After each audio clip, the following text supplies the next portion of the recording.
Bonjour et bienvenue dans votre émission Parole d'entrepreneur. En cette période extrêmement perturbée par la pandémie de coronavirus, un nombre sans cesse croissant d'entreprises se tournent vers la solution digitale. Une solution d'autant plus indispensable quand on veut continuer à travailler avec la Chine. Aujourd'hui, j'ai le plaisir d'accueillir sur ce plateau Jean-Yves Laquillet, fondateur de la plateforme Émotion Digitale. Jean-Yves Laquillet a travaillé pendant 9 ans en Chine. Il veut nous parler aujourd'hui de la stratégie de marketing digital de sa société pour permettre aux entreprises françaises d'être très visibles en Chine. Jean-Yves Laquillet, bonjour. Bonjour, je suis ravi d'être parmi vous aujourd'hui. Eh bien, le plaisir est partagé. Merci d'être avec nous. Pour commencer, vous pouvez nous expliquer pourquoi vous avez décidé de créer la plateforme Émotion Digitale? Et effectivement, comme vous disiez, le marketing digital est extrêmement important en fait, pour être sur le marché chinois. La Chine est un marché digital. Digital et encore plus immense. sur le mobile en fait. Il faut vraiment être sur le mobile. C'est ça. Et donc, quand j'étais en Chine, je me suis aperçu qu'il y avait pas mal d'entreprises finalement qui essayaient de rentrer ou qui démarraient en Chine et qu'ils avaient beaucoup de difficultés à être visibles, parce qu'elle n'était pas présente en fait sur le digital. Et donc je me suis dit que c'est peut-être bien en fait si je pouvais les aider en fait à entrer en Chine via le digital. Et quand je suis rentré en France après C'était en quelle année alors? On a créé Émotion Digitale l'année dernière en fait. L'année dernière, en début de 2020. À votre retour de Chine? Oui, j'étais revenu un peu avant, mais bon, j'avais une autre activité, on va dire, bien sûr, entre deux. Et donc, avec une partenaire chinoise, en fait, donc, qui est basée aujourd'hui à Shanghai, donc on a décidé de créer cette société pour aider les entreprises occidentales, françaises ou dans d'autres pays européens, à rentrer en fait en Chine et être visibles sur les réseaux sociaux chinois, en fait. Quand vous parlez de réseaux sociaux chinois, est-ce que vous pensez notamment aux mobiles? Enfin, je vais dire aux réseaux sociaux qui sont présents sur le téléphone mobile, parce qu'on sait qu'en Chine... 80-90% des Chinois regardent uniquement leur téléphone portable. Dans le métro, partout. Exactement, ne regardent pas leur ordinateur. Donc effectivement, toutes nos solutions sont disponibles sur les plateformes WeChat, Weibo, Xiaohongshu, les différentes plateformes on va y revenir. Chinoises. Voilà. Maintenant, est-ce que vous pouvez nous détailler les offres que vous proposez aux entreprises françaises pour les amener vers, on va dire, les réseaux sociaux chinois sur le mobile? Tout à fait. Donc, on s'adresse essentiellement à des petites et moyennes entreprises. Donc, que ce soit en France ou dans des pays européens. Que ces entreprises soient en B2B ou en B2C, on adresse l'ensemble des marchés. Quels que soient les domaines d'activité? On peut dire que n'importe quelle entreprise, effectivement, peut s'adresser à nous. Après, tout dépendra de leur projet. Nous, on décidera d'un commun accord si on a la compétence ou pas, C'est ça. pour les accompagner, en fait. Comme on reste une petite structure, on est une société d'une dizaine de personnes au global. Donc la première chose que l'on fait en général avec nos clients, c'est de définir ensemble en fait quelle est la meilleure approche, quelle est la meilleure stratégie en fait que l'on peut définir ensemble pour être visible en Chine, puis vendre en Chine en fonction des ressources. Parce que pour entrer en Chine, il faut être prêt en fait à investir quand même sur le moyen long terme et pas uniquement sur le court terme.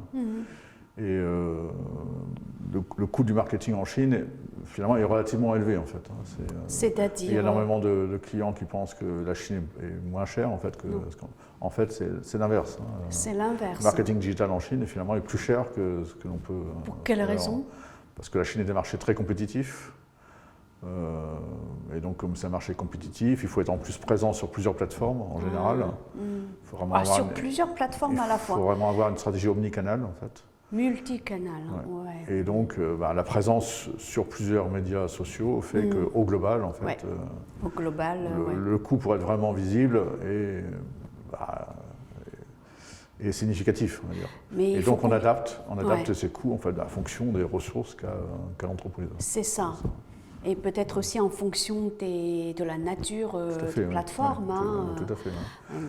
Donc on définit une stratégie ensemble en fonction des ressources. Et ensuite on la met en œuvre en fait sur les réseaux sociaux. Ça peut être WeChat. Pour être en Chine, il faut vraiment être présent sur la plateforme WeChat. Il faut être aussi présent en général sur Weibo. WeChat, WhatsApp, pardon, WeChat, c'est l'équivalent de WhatsApp. On dirait, la plateforme western la plus proche, c'est Instagram. Instagram plutôt. C'est vraiment Instagram l'équivalent qui est le plus d'Instagram. proche. Et puis Weibo. Weibo qui est, on va dire, l'équivalent d'un Twitter. C'est ça. Quoi d'autre alors Xiaohongshu. Xiaohongshu, donc vous pouvez nous présenter un peu ce que c'est Xiaohongshu pour les Français qui connaissent. Donc Xiaohongshu, c'est vraiment une plateforme, d'ailleurs pour les marques françaises, c'est une plateforme très intéressante. Ah oui, pourquoi? Parce que c'est beaucoup pour tout ce qui est, on va dire, art de vivre, toutes les marques en fait, de beauté, de cosmétiques, de mode. Donc c'est vraiment une plateforme idéale pour ces marques. C'est très ciblé, très spécialisé. C'est assez spécialisé.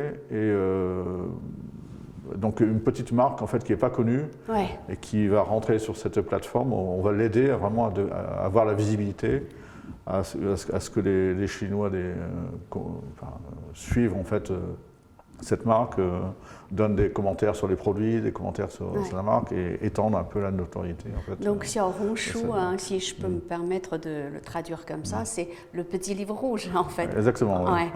Et je crois que son nom commercial c'est Red, R-E-D. On dit Red. Red, voilà. Et à part ces trois plateformes, il y en a d'autres. Oui, après il y a Bilibili en fait. Oui, c'est ça. Qui est un peu, on va dire, l'équivalent d'un YouTube, peut-être. Ça c'est l'équivalent d'un YouTube. Peut-être pas exactement équivalent, mais ça se rapproche, on va dire. Donc c'est une plateforme qui est beaucoup regardée par les jeunes en fait. Par la génération Z. C'est-à-dire qu'on trouve sur Bilibili que des vidéos. Ce sont des vidéos de longue durée. Il y a les deux. Il y a les deux. Il y a les deux.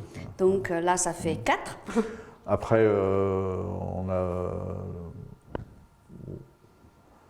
Et comment ça s'appelle? TikTok. Et après, il y a Douyin. Douyin aussi? Ah oui. Alors nous, on n'est pas très actifs à ce stade sur Douyin, sur TikTok. On n'a pas eu l'opportunité pour nos clients en fait, d'utiliser aujourd'hui cette plateforme. Parce qu'effectivement, on voit qu'il y a énormément de canaux. Donc quand on est déjà présent sur Weibo, WeChat, plus une autre en général, donc ça fait déjà 3 plateformes. Oui, 3 plateformes. Ça fait déjà, on va dire, combien de millions? un budget relativement important pour une petite entreprise en fait. Un budget relativement important, c'est-à-dire on peut l'estimer à combien? Enfin, si vous pouvez donner une moyenne. Oui, nous on estime en fait que pour avoir une visibilité correcte en Chine, quand une société démarre, le minimum, c'est 25 000 euros. 25 000 euros par an. Et ce qu'on recommande en général, c'est autour de 50-60 000 euros en fait. Simplement pour avoir une visibilité sur les réseaux sociaux chinois. Donc c'est quand même assez déjà significatif pour une entreprise qui simplement cherche à rentrer, sachant que il n'y aura pas des résultats au bout de 2 mois en fait. En général, il faut attendre 6 mois pour avoir une visibilité, on va dire, correcte pour une marque. Et après, au-delà de 6 mois, on peut commencer à proposer un certain nombre de produits, tester le marché avec des produits. 6 mois, c'est correct en général, je trouve, pour une marque qui n'est pas connue. Oui, non, ça commence à être visible en fait au bout de 6 mois. Et on est vraiment, on va dire, on atteint une visibilité vraiment très bonne au bout de 2 ans. On va dire. 2 ans, hein. Ouais. Mais comment faites-vous pour rendre ces marques françaises visibles en Chine, sachant que vous êtes présent sur ces canaux de communication digitale, les autres aussi. Mais qu'est-ce qui vous distingue des autres alors?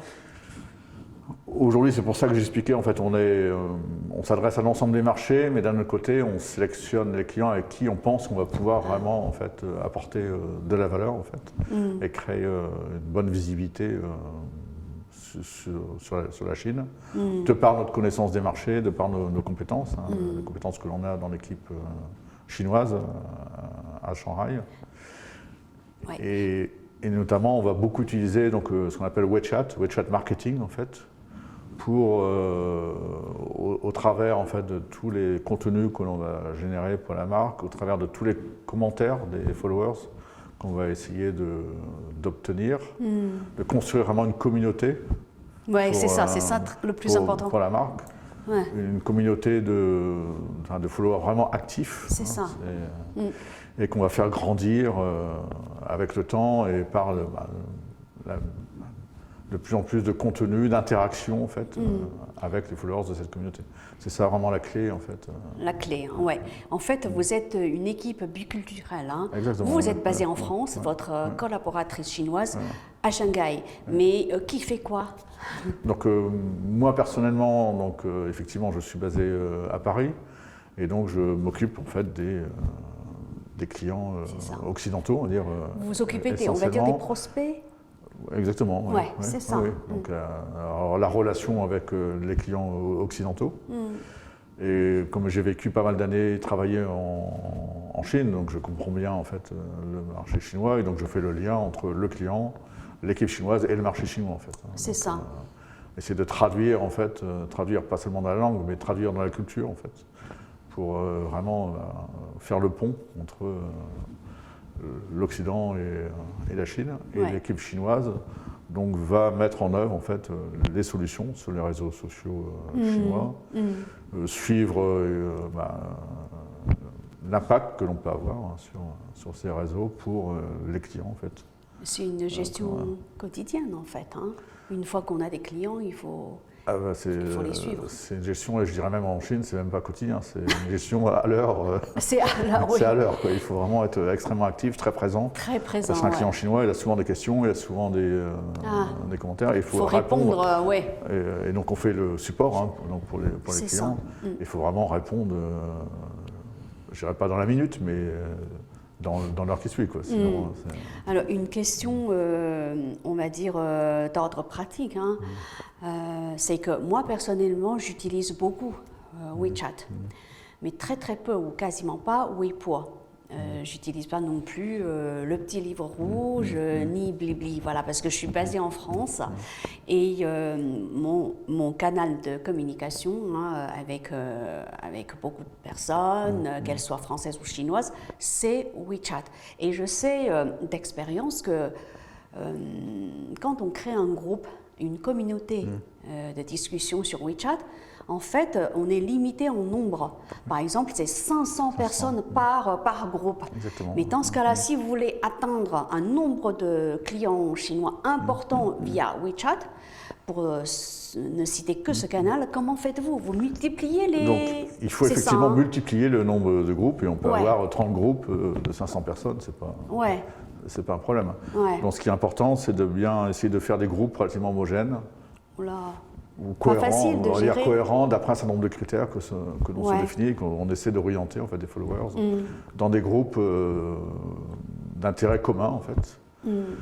Justement dans le but finalement d'avoir maximisé les interactions parce que si les personnes ont des intérêts communs dans un même groupe, elles vont interagir ensemble et certaines même vont émerger, on va dire ce qu'on appelle les KOC, les Key Opinion Consumer. Un KOL, c'est ça? Oui, donc certaines personnes vont émerger en fait de ces groupes et finalement devenir un peu les animateurs de ces groupes. C'est d'ailleurs un peu notre objectif, c'est de faire émerger des... justement, c'est une question intéressante. Est-ce que admettons que vous ayez, je cite un chiffre au hasard, vous ayez 10 groupes de WeChat, est-ce que vous demandez à chaque... Enfin, il y a un administrateur par WeChat?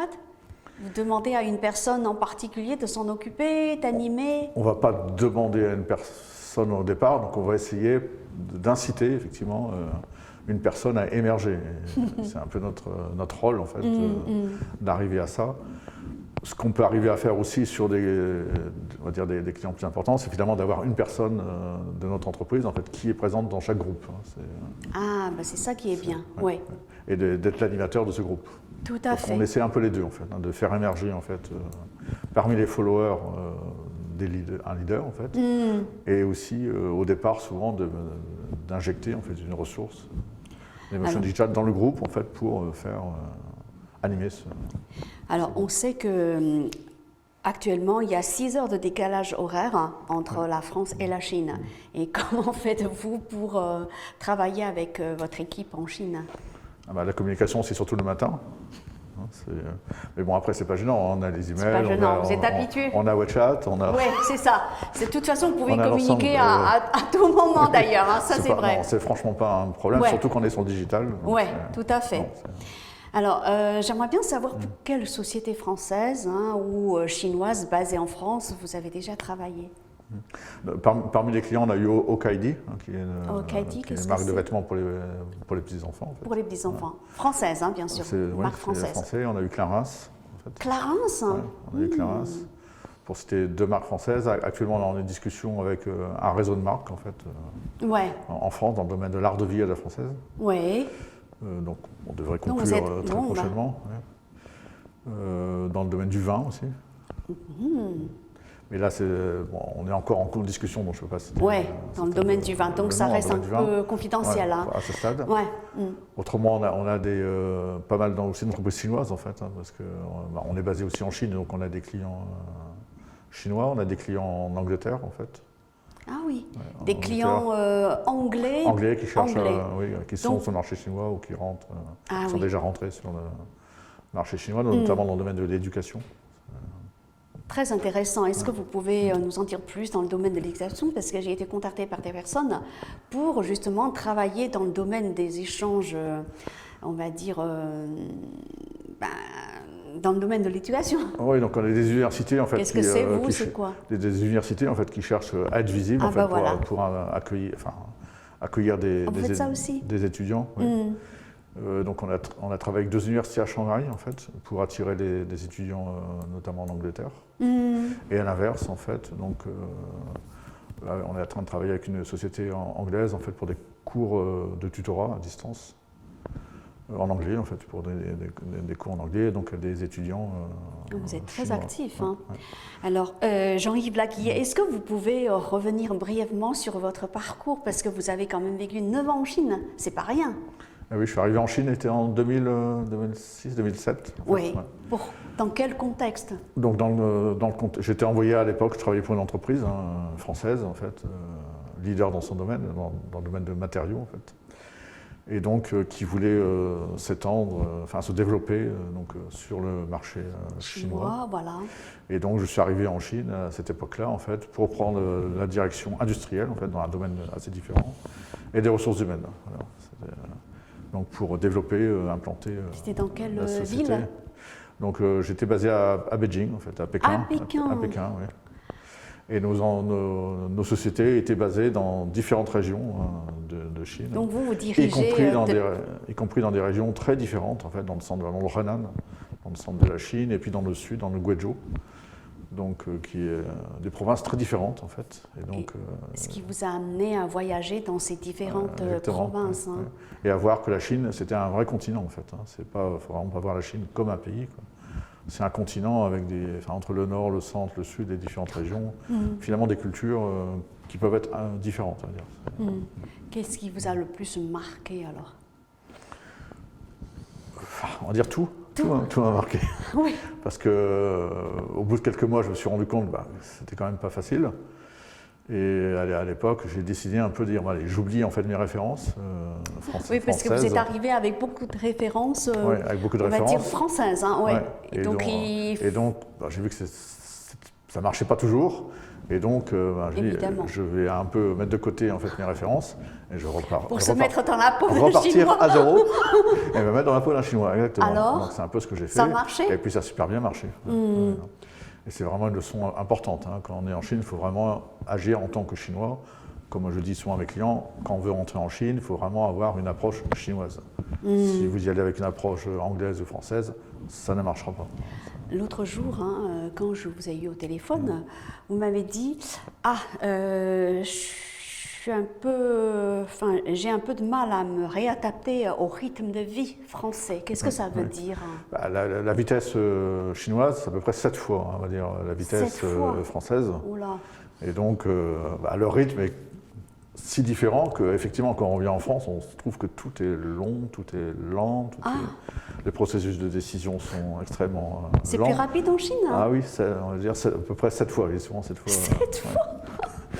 Et donc, d'ailleurs, quand on a une stratégie pour aller sur le marché chinois, il faut vraiment mettre en œuvre rapidement, Parce que comme Je le comprends. rythme est différent, si on est trop long, ben, ce qu'on a décidé à un moment donné n'est peut-être plus valable un an après ou 6 mois après. C'est Eh important bien- d'être agile, rapide. Eh bien, pour aller vite, hein, pour m'adapter à votre rythme de travail, vous pouvez rappeler très rapidement l'adresse de votre site.